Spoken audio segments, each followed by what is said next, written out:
Line of action تمہارے نزدیک کون سی صحیح ہے؟ لائن آف ایکشن کا صحیح ترجمہ ہے یہ امر کا. وہ لائن لگاتے تھے صحیح راستے کی. بتاؤ.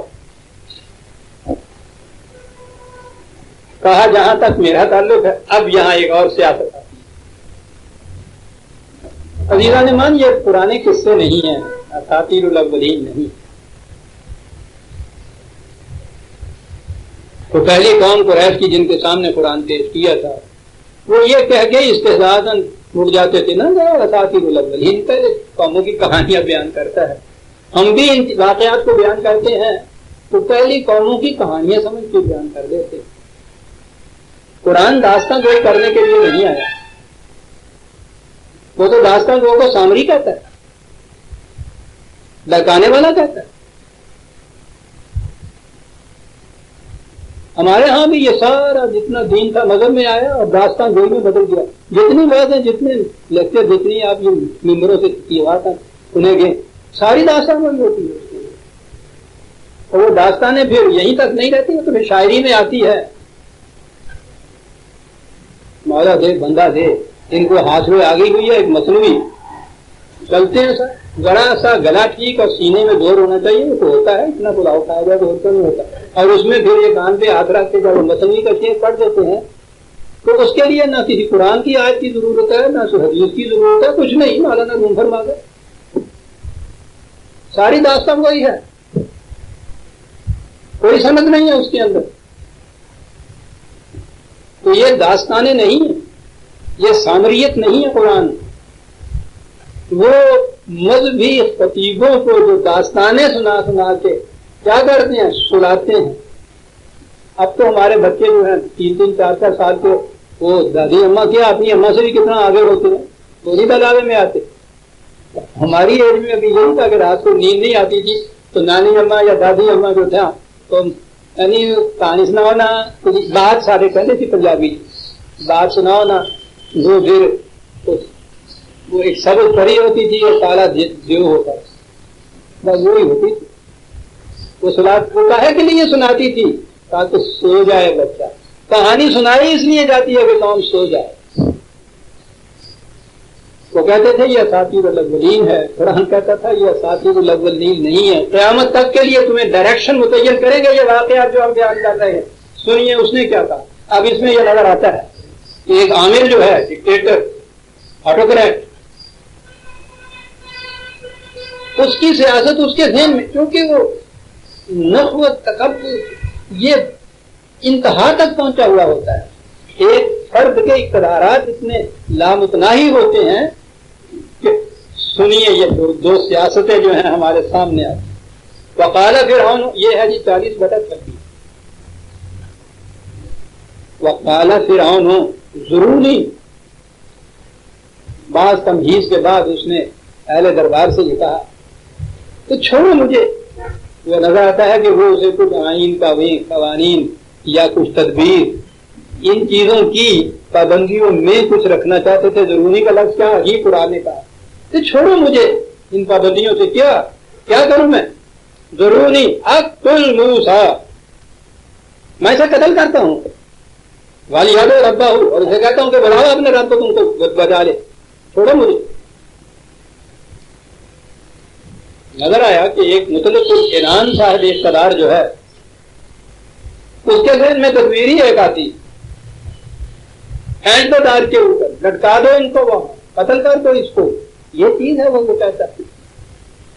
لیکن غنیمت ہے کہ فرعون جیسے عامر مطلق کے بھی اہل بوال ایسے تھے انہیں جرت تھی بات کرنے کی. تو نظر آتا ہے کہ اس نے کم از کم یہ جرت دلا رکھی تھی. ورنہ وہ تو ہر بات میں کہتے تھے کہ جان کی امان پاؤں تو عرض کروں. پہلے جان کی امان مانگتے تھے ان سے تو پھر تو زبان پہ ایک لفظ لاتے تھے. انہیں اجازت تھی. انہوں نے کہا کہ نہ یہ نہ کرنا. نظر آتا ہے کہ ان کی نگاہ زیادہ گہری تھی. کالو ارجہ وابعث فی المدائن حاشرین یاتوک بکل ساحر علیم. اس میں ٹھہرائیے اسٹیٹ گیسٹ ہاؤس میں ان کو ٹھہرا گیا، ان کو کیجیے، تھوڑی سی مہلت دیجیے اور اس اسنا میں انتظام کیجیے مذاکرات۔ جس لائن کا یہ شخص ہے یہ بھی بار بار خدا کا نام لیتا ہے، مذہب کا نام لیتا ہے، تو یہ یہاں خالص سیاست سے گفتگو ہو رہی ہے، اسے کام نہیں چلے گا اور تمہیں بات بات پہ آ جائے گا غصہ، اور تمہیں معلوم نہیں اس کا انجام کیا ہو۔ قوم محکوم بھی صحیح، خون گرم ہو چکا ہوا ہے اس کا، اس پہ ہاتھ نہ ڈالنا۔ اور یہ عجیب چیز ہمیں نظر آتی ہے کہ یہ وہاں بیٹھے ہوئے یہ سب کچھ کرتے بھی رہے تو ہم کو لے کے نکل گئے، اتنی ضرورت نہیں اس میں ہوئی تھی کہ ہاتھ ڈال دیتا ان کی، ورنہ مشکل کیا تھی وہاں۔ انہوں نے کہا نا ارج ان کو مہلت دو، ٹھیک ہے آتے تو آگے کرو اور اسی لائن کے لوگوں کو بلاؤ۔ اب مذہبی مناظرہ اس کو کہہ لیجیے یا مذاکرات کہہ لیجیے، باتیں کریں وہ ان سے آ کے اسی لائن کے۔ یہ طاہر علیم ہے نا، اپنے بھی کل بالکل سہارن علیم، یہ ہے قرآن کا ہے، اسے کہا ہے ساحر فریبکار۔ تم سہار بلاؤ، اس سے بھی زیادہ فریبکار بلاؤ۔ وہ بھی علیم تھا، یہ بھی علیم ہے، معلومات ہو اور نہ لیتے دین نہ کٹاؤ۔ عربی زبان کو جاننے والے ان دو لفظوں کے جو باب ہوتے ہیں ان کو جانتے ہیں۔ یہ جو ڈگری ہے نا ان کو کمپیریٹو اور سپرلیٹو، یہ سہار ہے کہ ان سے بھی زیادہ ساحر جو ہوں کھڑے انہیں بلاؤ، باتیں کریں گے۔ کہا پھر یہ بات جو ہے کمرے کے اندر کرنے کی نہیں، عام مجمع میں پبلک کے اندر یہ چیز کرو، وہاں یہ شکست کھائے اور وہاں ہمارے صاحب جو ہیں وہ غالباً، تو پبلک اوپینین خود بخود اس کے خلاف ہو جائے گی۔ آپ دیکھتے ہیں یہ فرعونی سیاست کیا کیا طریقے تجویز کر رہی ہے۔ جمعہ السحرۃ لمیقات یوم معلوم وقیل للناس هل انتم مجتمعون۔ ٹھیک ہے، انہوں نے وہ اپنے ہوتی ان کو میں کہوں مذہبی پیشوا کا ہوں، ان کو یہی چیز ہے، انہیں بلا لیا بڑے بڑے ان کے ہاں کے جو علماء احبار قرآن کہتا ہے ان کو، انہیں بلا لیا، ان کو اکٹھا کر لیا، عام لوگوں کو پبلک کو بھی اکٹھا کیا، تم بھی جمع ہو گئے۔ انہیں کاہے کے لیے اکٹھا کیا؟ عزیزان من 2000 سال تو تقریباً حضرت عیسیٰ علیہ السلام کو اور کم و بیش 1500 سال ان سے پہلے کا تاریخی طور پہ یہ واقعہ سمجھ لیجیے کہ 3500 سال آج سے پہلے کی باتیں ہیں۔ سیاست دیکھیے وہاں بھی کیا کام کر رہی ہے، لوگوں کو اس مجمع کو کاہے کے لیے بلا لیا؟ لعلنا نتبع السحرۃ ان کانوا هم الغالبون، اگر یہ غالب آئے نا تو ان کا اتنا شاندار جلوس نکالا جائے، 18 میل لمبا جلوس نکالا۔ یعنی پروپیگنڈے کا فن آپ دیکھتے ہیں، پبلک میں یہ کچھ کرو اور جب ہم کہیں کہ یہ غالب آیا تو پھر ان کا اتنا بڑا جلوس نکلے کہ ساری مملکت میں یہ معلوم ہو جائے کہ جھوٹا تھا وہ جس کو شکست دی، سچے یہی ہیں، کہا یہ کرو۔ جی ریزا نے من یہ داستان نانی ہما کی کہانی نہیں، ایک ایک ٹکڑا اس کا آپ دیکھیے، عقائد کا ذخیرہ اپنے اندر رکھتا ہے۔ آگے چلیے، فلما جاء السحرۃ قالوا لفرعون أئن لنا لأجرا إن كنا نحن الغالبين۔ یہ دین کے محافظہ ہیں، ساری زندگیاں مذہب کے لیے انہوں نے وقف کی ہوئی ہے، مجاہدین فی سبیل اللہ کہلاتے ہیں۔ آتے ہی کیا شرط پیش کرتے ہیں؟ آ رہے ہیں اپنے مذہب کو غالب کرنے کے لیے باطل کے اوپر بقول ان کے عقیدے کے، اور آتے ہی کہتے ہیں کہ سرکار پہلے یہ فرمائیے کہ ہمارا معاوضہ کیا ہوگا، 3,500 سال پہلے کی بات میں نے کہا ہے نا یہ ہو رہی ہے. اگر یہ نہ بتاؤں میں کہ یہ کہاں کی کہانی ہو رہی ہے تو آپ کے ذہن میں آ جائے گا کہ آج مسیح کی گل مل گئی.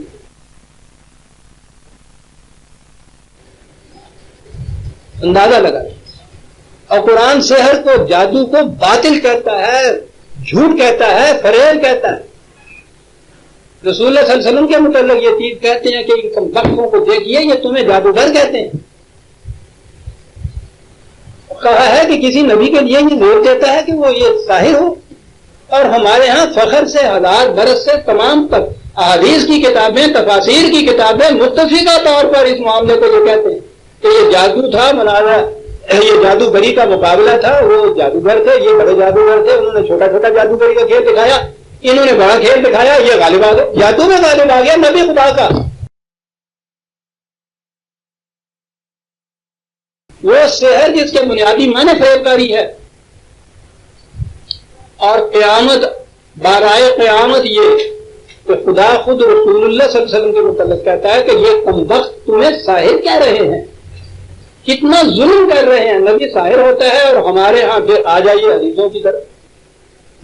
یہ بخاری مسلم کی متفقہ علیہ حدیث ہے ان کے ہاں کہ رسول اللہ صلی اللہ علیہ وسلم کے اوپر ایک یہودی عورت نے جادو کر دیا تھا. کتنے برس تک آپ اس جادو کے اندر مبتلا رہے تھے اور کیفیت آپ کی یہ ہو گئی تھی کہ ایک کام جو نہیں کیا ہوا ہوتا تھا سمجھ لیتے تھے میں نے کر لیا ہے، کیے ہوئے کے متعلق بھول جاتے تھے کیا ہے یا نہیں کیا ہے. رسول اللہ صلی اللہ علیہ وسلم کے متعلق میں کیا عرض کروں عزیزان ایمان، میرا تمہیں پتہ ہی ہے، سینہ تمام داغدار، کمبا کجا میں. تو یہ جو ہے حضرت موسیٰ علیہ السلام اور فرعون کے درباریوں کا، یہ ساحروں کا، یہ تو متفقہ ہدایت بات چل رہی ہے. کسی کہیں بھی اس کے متعلق کسی نے کوئی تردید نہیں کی کہ یہ کھیل سارا جادو کا. وہ 2 آیتیں وہاں آئی تھیں اور 2 یہاں آئی. اگرچہ پہلے بھی یہ سورہ اعراف میں آ چکی لیکن دوبارہ چونکہ اب آئی ہیں اس لیے ضروری ہے کہ میں یہ عرض کروں ان آیات کے متعلق کہ ان کا مطلب کیا ہے، ان کا مفہوم کیا ہے. میں نے وہ وہاں 2 چھوڑ دی، میں یہ 2 اس کے ساتھ ہی یہ بھی ملتی ہیں ان کو بھی چھوڑتا ہوں، اس لیے کہ یہ جو قرآن کریم واقعہ بیان کر رہا ہے اس کا تسلسل بڑا ضروری ہے. آپ دیکھ رہے ہیں کتنے اہم حقائق بیان کر رہا ہے، ہمارے لیے کتنی بڑی گائیڈ لائن وہ دے رہا ہے قرآن اس واقعے کے اندر، سیاست کی، مذہبی پیشوائیت کی، فریب کاریوں کی. تو میں اس لیے اس تسلسل کو برقرار رکھنے کے لیے درمیان سے ان آیات کا مفہوم وہاں بھی میں نے محفوظ کر دیا تھا، ملتوی کر دیا تھا. یہ 2 آیتیں پھر اسی تسلسل میں ہیں، اس وقت انہیں بھی میں چھوڑتا ہوں. یہ پورا واقعہ جو ہے اس آویزت اور کشمکش کا یہ ختم ہو جائے، چند آیات کے بعد یہ ختم ہو جائے گا. تو اس کے بعد میں پھر 1 یا 2 درس انہی کے لیے مختص کر دوں گا کہ میں بتاؤں کہ یہ بات کیا ہے جو قرآن کہہ گیا ہے. یہ وہ جادوگروں کی رسیاں نہیں ہیں جو سمپولیاں بن کے چل رہی ہیں اور حضرت موسیٰ نے ایسا پھینکا تو یہ اژدہا بن گیا اور اس نے ان رسیوں کو نگل لیا تھا. سب کو یہ سامنے دیکھا، فرعون نے یہ ہوتے ہوئے ایمان پھر بھی نہ لایا. ہاں کیا بات ہے جو کہی. عزیزان ایمان، اس وقت میں صرف اتنا ہی کہوں گا کہ یہ جادو کی بات نہیں، یہ جو وہ نظام تھا ان کا اس مذہب کی بنیاد کے اوپر جس کے نمائندے یہ لوگ آئے، یہ نظام تک 2 نظام تھے جن کا تقابل تھا. وہ نظام تھے جس میں ایک طرف سیاسی عمارت، مذہبی پیشوائیت، نظام سرمایہ داری تھا. اس تصویر سے مرکب تھا ایک نظام. دوسری طرف ایک نظام تھا جس میں کوئی انسان کسی انسان کا نہ حاکم بن سکتا ہے نہ محکوم بن سکتا ہے. کوئی انسان دوسرے انسان کا روٹی کا محتاج نہیں ہوتا.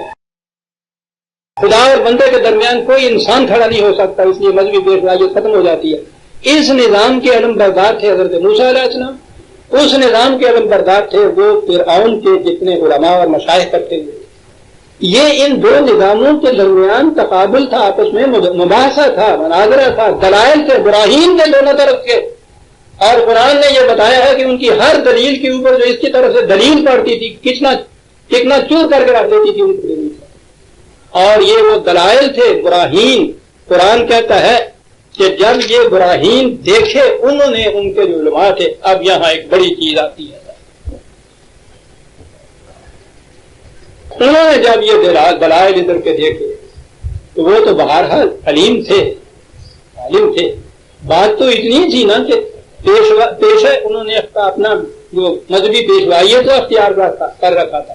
اس کا تقاضا تھا فریب کا عوام کو بھی فریب میں رکھا جائے, دوسروں کو بھی فریب میں رکھا جائے. انہوں نے جب اپنے سامنے بالکل براہین نیرہ دیکھی, بے نقاب دلائل دیکھے, صداقتیں بے نقاب ان کے سامنے آ گئی. یہاں ایک بڑی اہم عظیم حقیقت آتی ہے عزیزان من آپ کے سامنے. دیکھیے وہ ان کا مقام یہ ہے. آج ہم یہ ان بیچارے مولوی علماء کا رہا میں کام کچھ نہیں ہوتا. انہوں نے خود ہی اپنے آپ کو یوں ہی بڑا بنا رکھا ہوتا ہے. اس زمانے میں تو سلطنت کسی حاکم کی چل نہیں سکتی تھی جب تک اس کو تائید حاصل نہ ہو جائے مذہبی پیشوائیت کی. اب تو کوٹ الگ ہو گیا ہے. عیسائیت کے اندر بھی جس زمانے میں مملکت کے اندر یہ کوٹ ہوتا تھا, پادری ہوتا تھا, ساری وہ لگام جو تھی مملکت کی پوری زمان جو تھی وہ ان کے ہاتھ میں ہوتی تھی. ہندوستان میں برہمن کے ہاتھ میں ہوتی تھی. آپ کے 1000 سال کے اندر جو آپ کی ملوکیت کا دور ہے یہی علماء تھے جو ان کو ذل الارض بنا کے رکھا کر. آپ کو معلوم ہے اس کی عباسیوں کے آخری دور کے اندر اور اس کی تباہی کے بعد یہ جو خلیفہ تھا اسے خلیفۃ المسلمین بنا رکھا ہوتا تھا, طوطے کی طرح پنجرے میں ڈال کے. فتوے پہ دستخط اسے آکام کے اوپر بحیثیت صدر کے دستخط اسے کرایا کرتے تھے اور حکومت سارے یہ کرتے تھے. یہ تھا مقام. اس مقام کے یہ حامل تھے یہ جو آئے تھے. اور پھر یہ شرط بھی ساتھ تھی کہ اور زیادہ مقرب بننے والی بات ہے. اب یہاں آ کے ایک بڑی اہم حقیقت سامنے آتی ہے کہ یہ لوگ جب صداقت کو جب بے نقاب سامنے دیکھ لیا, سنیے عزیزان من, بڑا اہم مقام آ رہا ہے. فَأُلْقِيَ السَّحَرَةُ سَاجِدِينَ قَالُوا آمَنَّا بِرَبِّ الْعَالَمِينَ رَبِّ مُوسَىٰ وَهَارُونَ. انہوں نے کہا کہ ہم نے صداقت کو اپنی آنکھوں کے سامنے دیکھ لیا. ہم سر تسلیم خم کرتے ہیں اس کے سامنے, جھکتے ہیں اس صداقت کے سامنے. ہم ایمان فرعون کے دربار میں مجمع کے سامنے ہم ایمان لائے اس رب پہ, رب موسیٰ و ہارون کے اوپر ہم ایمان لائے. اللہ ساجدین کا لفظ یہاں دیکھیے کہاں لایا ہے, اور یہاں پتہ چلتا ہے کہ سجدہ کس کو کہتے ہیں. یہاں یہ ضروری نہیں کہ انہوں نے ماتھا زمین پہ رکھ دیا ہوگا, رکھا بھی ہو تو کوئی بات نہیں. جس کے معنی ہے سر تسلیم خم کر دینا, جھک جانا صداقتوں کے سامنے. اس اعلان کے ساتھ فرعون سامنے بیٹھا اور اس کے لیے بھی بڑا سائیکولوجیکل مومنٹ تھا یہ. اپنے ان ساحرین کا شکست کھانے کے بعد اعلان کر دینا اس کی موجودگی میں مجمع کے سامنے. نہیں فرعون نے پلے تو کھ نہیں رہے ہو سکے. کیا کیفیت ہوگی اس کی, آتا ہے قرآن میں اس کی کیفیت کیا ہوئی اس کے سامنے. میں فرعون کی کیفیت بعد میں سامنے لاؤں, پہلے ان کا مقام سامنے لاؤں. عزیزان من, تقابل ہے اس وقت. بنی اسرائیل کی قوم سینکڑوں سال تک محکوم رہی. اس محکومیت کی لعنت سے بچانے کے لیے 2 پیغمبر ہیں. وہ ان کو اس محکومیت کی لعنت سے نکال کے آزادی کی فضاؤں میں لے گئے. بڑی چیز ہے. تاریخ کا بیان صحیح ہے تو وہاں حضرت شعیب بھی ان کے ساتھ ملے 3 پیغمبر. اور بنی اسرائیل کی کیفیت یہ, سارے تورات کو آپ دیکھیے, خود قرآن میں یہ سب کچھ. چلے جا رہے ہیں ایک گاؤں میں, دیکھا کہ وہاں سر ایک بت رکھا ہوا ہے گاؤں کے باہر جس کو وہ پوج رہے ہیں. حضرت موسیٰ کا بلہ پکڑ کے بیٹھ گئے, کہنے لگے ہمیں بھی اس قسم کا ایک خدا بنا دو, ہم بھی اس کو پوجیں, ہمارا ستیہ ناس. ان بتوں کی پرستش سے چھڑا کے تو تمہیں میں یہاں لایا, اور یہاں تمہاری کیفیت یہ ہے کہ مجھے سے کہہ رہے ہو کہ اس قسم کا ایک مجسمہ بنا دو, ہم اس کی پرستش کریں.